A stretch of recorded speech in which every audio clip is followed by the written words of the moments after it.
51వ అధ్యాయం. యెషయా పుస్తకం 51వ అధ్యాయం 1-2 వాక్యాలు చదువుగా విందాం. నీతిని అనుసరించుచు యెహోవాను వెదకుచూ ఉండు వారలారా, నా మాట వినుడి. మీరు ఏ బండ నుండి చెక్కబడితిరో దానిని ఆలోచించుడి. మీరు ఏ గుంట నుండి త్రవ్వబడితిరో దానిని ఆలోచించుడి. మీ తండ్రి అయిన అబ్రహాము సంగతిని ఆలోచించుడి. మిమ్మును కనిన షారాను గూర్చి ఆలోచించుడి. అతడు ఒంటరి అయి ఉండగా నేను అతన్ని పిలిచి తిని అతనిని ఆశీర్వదించి అతనిని పెక్కుమంది అగునట్లు చేసి అధిక జనమగునట్లుగా నేను అతనిని ఆశీర్వదించి నీతి. అందరు చప్పట్లు కొట్టి దేవుని గణపరుస్తా. అధిక జనమగునట్లుగా నేను అతనిని ఆశీర్వదించి తిని. ఆమేన్, హల్లెలూయా. ఇక రాయబడిన ఈ మాటల్లో శ్రేష్టమైన ఒక మాదిరిని దేవుడు మన ఎదుట పెడుతున్నాడు.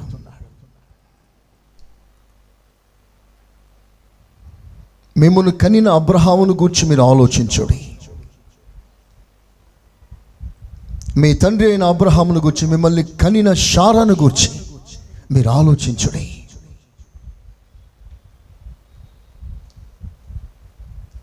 నేను అంటాను,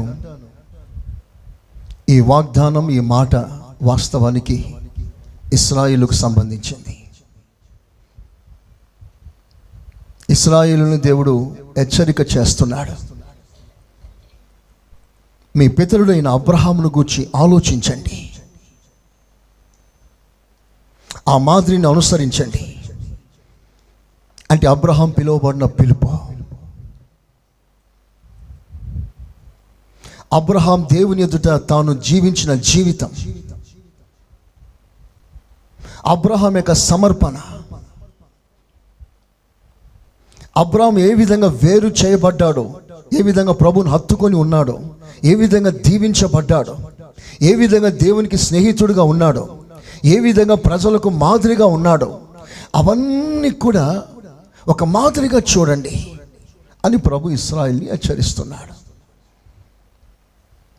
నేనంటాను, క్రొత్త నిబంధన సంగమా, ఆనాటి ఇశ్రాయేలుల కంటే మీరు కొన్ని కోట్ల రేటులో శ్రేష్టమైన వారు, అధికములై ఉన్నారు.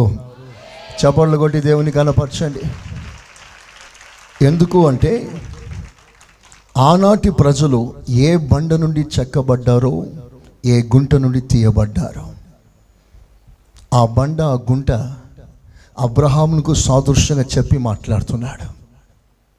ఇప్పుడు మనం అబ్రహాం నుండి చెక్కబడిన వారం కాదు, మనం క్రీస్తులో నుండి చెక్కబడిన వారము. చప్పట్లతో దేవుని గణపరచండి గట్టిగా. యేసయ్యా స్తోత్రం అనండి, యేసయ్యా స్తోత్రం. ఏ బండ నుండి చెక్కబడ్డారో, ఏ గుంట నుండి తీయబడ్డారో, అది ఎప్పుడు గుర్తుపెట్టుకోండి. బండ ఎత్తుగా ఉంటుంది, గుంట లోతుగా ఉంటుంది. ప్రతి విశ్వాసి 2 విషయాలను గుర్తుపెట్టుకోవాలి. నువ్వు ఎంత పైకి ఎదిగినా, ఎంత చిన్న స్థాయిలో ఒదిగిపోయినా, హెచ్చింపు స్థితిలోనైనా, దీన స్థితిలోనైనా, నువ్వు ఎప్పుడు క్రీస్తు అనబడుతున్న బండని ఎన్నడూ మర్చిపోవద్దు. అందరూ ఆమేనండి గట్టిగా. ఒకనాడు సొలొమోన్ అంటాడు, మహాజ్ఞాని అయిన సొలొమోన్, ప్రభా నాకు అధికమైన ఐశ్వర్యం ఇవ్వకయ్యా, డబ్బు ఎక్కువైపోయి నేను మర్చిపోతానేమో, నన్ను ఒక దరిద్రునిగా చేయకయ్యా, దొంగిలించి నీ నామమున ఒక అవమానం కలగజేస్తానేమో, నాకు ఏ నాటిది ఆ నాటికి ఇవ్వు, అంతే చాలు, అంతలో నేను తృప్తి కలిగి ఉంటాను అన్నాడు. సరిగ్గా ఇదే మాట దైవజనుడు పౌలు కూడా అంటాడు, నేను దీన స్థితిలో ఉండ నెరుగుదును. చెప్పండి, నేను సంపన్న స్థితిలో ఉండ నెరుగుదును. I'm well satisfied with both the experiences. In exaltation and in humiliation. యోబు ఒక మాట అంటాడు, ఆయన నాకు ఇచ్చినప్పుడు నేను దేవునికి స్తోత్రం చెప్తాను, ఆయన ఆయన నుంచి తీసేసినప్పుడు అప్పుడు కూడా నేను దేవునికి స్తోత్రం చెప్తాను. చెప్పండి గట్టిగా, ఇంకా గట్టిగా.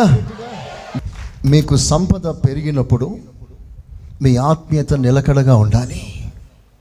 మీ సంపద తరిగినప్పుడు కూడా మీ ఆత్మీయత నిలకడగా ఉండాలి. ఈ సంపద, ఈ ఆశీర్వాదాలు, ఈ దీవెనలు, ఈ కుర్చీలు, ఈ గౌరవాలు, ఘనతలు ఉంటాయి, పోతాయి. ఇది ఏది నిలకడగా ఉండదు.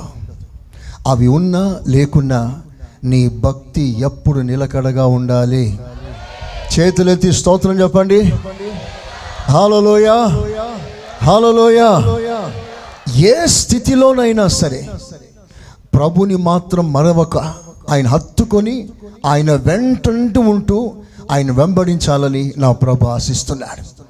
నా ప్రభు గుండె లోతులో నుంచి పొంగుతున్న ప్రేమ ప్రవాహం ఏమిటయ్యా అనంటే, మీరు ఏ స్థితిలోకి ఎదిగినా, ఒకవేళ దిగిపోయినా నన్ను మరవకండి, నన్ను మరవకండి. ఈ మాట చెప్పేదెవరో తెలుసా? సకలమును సృష్టించిన సృష్టికర్త అయిన దేవుడు, సర్వాధికారి అయిన దేవుడు, ఒక్క మాటతో సమస్తము చేయుటకు చాలిన దేవుడు. ఆయన అంటాడు, మరువకుమో, మరువకుమో. జ్ఞాపకం చేసుకోండి అంటే డోంట్ ఫర్గెట్. నీ స్థితిని మర్చిపోకు. నిన్ను కనిన నా ప్రభుని ఎన్నడూ మర్చిపోవద్దు. Praise the Lord. ప్రియులారా, మిమ్మల్ని అందరూ మర్చిపోవచ్చు. నేను తరచుగా చెప్పే మాటలు ఇవి. అలాంటి రోజులే మనమున్నాం. మీ కన్నవారు కూడా మిమ్మల్ని మర్చిపోవచ్చు. బైబిల్ అదే సెలవిస్తుంది. నవమోసాలు మోసి కష్టపడి కని పెంచిన నీ తల్లి నిన్ను మర్చిపోవచ్చేమో. వారైనా మరుచుదురు కానీ నేను నిన్ను మరువను. చప్పళ్ళు కొట్టి గణపరచండి. అలాంటి దేవుడు ఇప్పుడు చేతులు చాపి తన్ను తాను తగ్గించుకొని ఆయన చెప్పే మాట ఏంటో తెలుసా? నన్ను మరవకండి. సంపదను ఎక్కువైతే మర్చిపోయే అవకాశం ఉంది. బిజీ షెడ్యూల్స్ అయిపోతే నన్ను మర్చిపోయే అవకాశం ఉంది. రాబడి ఎక్కువైపోతే మర్చిపోయే అవకాశం ఉంది. వ్యాపారం పెరిగితే మర్చిపోయే అవకాశం ఉంది. బంధాలు, బంధుత్వాలు, స్నేహాలు పెరిగితే నన్ను మర్చిపోయే అవకాశం ఉంది. సర్వ సమృద్ధి కలిగినప్పుడు నన్ను మర్చిపోయే అవకాశం ఉంది. కనుక మీరు సమృద్ధిలో ఉన్నప్పుడైనా కూడా నన్ను మరవకండి అని ఒక పిటిషన్ పెట్టాడు. ద్వితీయోపదేశకాండం 8వ అధ్యాయం 10-11 వాక్యాలు చదవగా విందాం.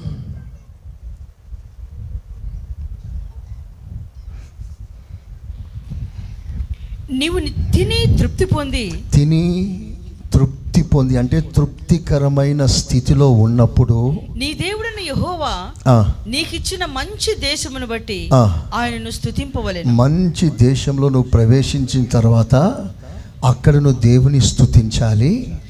నేడు నేను నీకు ఆజ్ఞాపించు ఆయన ఆజ్ఞలను, విధులను, కట్టడలను నీవు అనుసరింపక నీ దేవుడైన యెహోవాను మరచి కడుపార తిని మంచి ఇండ్లు కట్టించుకొని వాటిలో నివసింపగా నీ పశువులు, నీ గొర్రె మేకలను వృద్ధి అయి నీకు వెండి బంగారములు విస్తరించి నీకు కలిగినదంతా వర్ధిల్లినప్పుడు నీ మనస్సు మదించి దాసుల గృహమైన ఐగుప్తులో నుండి నిన్ను రప్పించిన నీ దేవుడైన యెహోవాను మరిచెదవేమో. This is the fear of God. దేవుడు కూడా భయపడుతున్నాడు. నేను ఆ మాటలు చదువుతున్నప్పుడు నా దేవుడు ఎంత దిగి వచ్చాడు ఆ మాట చెప్పడానికి.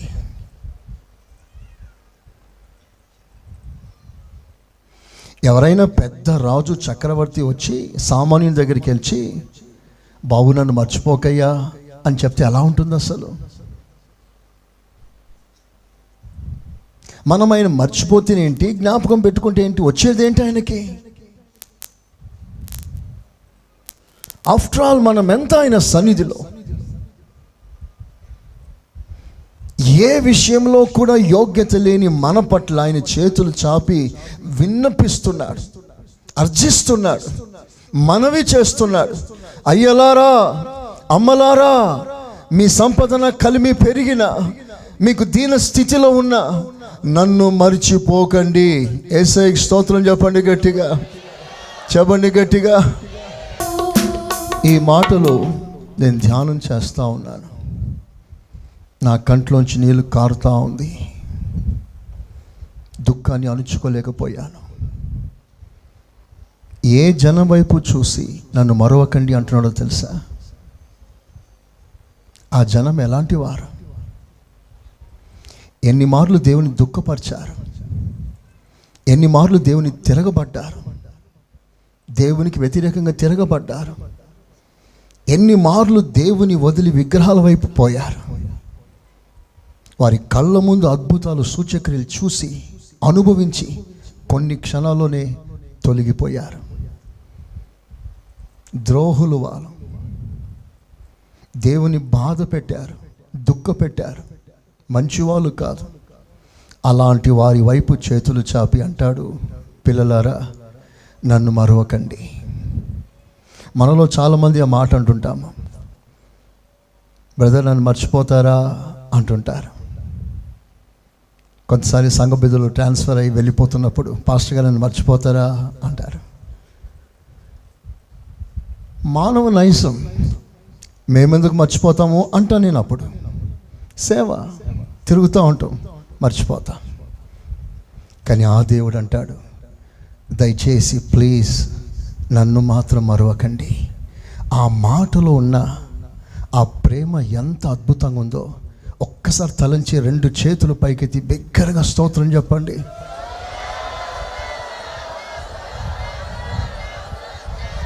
ఆమేన్. ఆ మాట మన చెవుల్లో గింగురుమని మోగితే మన మనసారా చెప్పాల్సిన మాట, యేసయ్యా నేను ఎన్నడూ నేను మరవనయ్యా. చెప్పగలమా ఒకసారి అందరం కలిసి? చెప్పండి గట్టిగా, ఇంకోసారి గట్టిగా. పలుమార్లు మర్చిపోయే జనం మనం. మీకు మాట తెలుసా? మరవకు అంటే దేవుని భావం, దేవుని ఆలోచన ఏమిటంటే, దేవుడు ఉన్నాడు, ఆయనను మరవకండి అని కాదు. ఆయన చెప్పిన మాటలు మరవకండి, ఆయనతో చేసిన నిబంధన మరవకండి, నడుస్తానని నువ్వు చేసిన ప్రమాణాన్ని మరవకండి, మీరు ఎంచుకున్న త్రోవను మరవకండి, మీరు చేసిన ప్రతిష్టను మరవకండి, దేవుడు మీకు ఇచ్చిన సందేశాన్ని మరవకండి, ప్రతి ఆదివారం మీకు బోధిస్తున్న ఈ ఉన్నతమైన బోధను మరవకండి. ఆయన మాటను మరిస్తే ఆయనను మరిచినట్టే. ఎందుకంటే దేవుని ప్రేమ ఏదనగా ఆయన ఆజ్ఞకు లోబడుటయే ఆయన ప్రేమ. ఇదే వాక్య సందేశం సారాంశం. ఆయనను ప్రేమిస్తే ఆయన ఆజ్ఞకు లోబడాలి, ఆయన చెప్పిన దానికి లోబడాలి. అలా లోబడుటలోనే నువ్వు నిజంగా దేవుని ప్రేమిస్తున్నావు అన్న ఒక రుజువు బయటికి రావాలి. నన్ను మర్చిపోకండి అంటాడు. యోసేపు మరియా యెరూషలేము పండుగను ఆచరించి వెళ్తున్నప్పుడు యేసయ్యను మర్చిపోయారు. ఒక దిన ప్రయాణం సాగిపోయింది, కానీ వారు ఎప్పుడు కూడా ప్రభు ప్రస్తావన కూడా తీసుకొని రాలేదు. యేసయ్య ఉన్నాడు అనుకున్నారు, కానీ లేడు. వీళ్ళు తప్పిపోయారు. ఉన్నాడు అనుకున్నారు, కానీ వీళ్ళు తప్పిపోయారు. మనలో చాలామంది ప్రభు ఉన్నాడు అనుకుంటాం, మా ఇంట్లో ఉన్నాడు, మా వ్యాపారంలో ఉన్నాడు, ఉద్యోగంలో ఉన్నాడు అనుకుంటాం, కానీ మనం ఎప్పుడో తప్పిపోయాం. కేవలం భ్రమ, యేసయ్య ఉన్నాడు అనే భ్రమతో సాగిపోయే వాళ్ళు ఎంతోమంది ఉన్నారు. లవోదికే సంఘం ప్రభు ఉన్నాడు అనుకుంది, ఆరాధన చేస్తుంది, కానీ ప్రభు బయట ఉన్నాడు.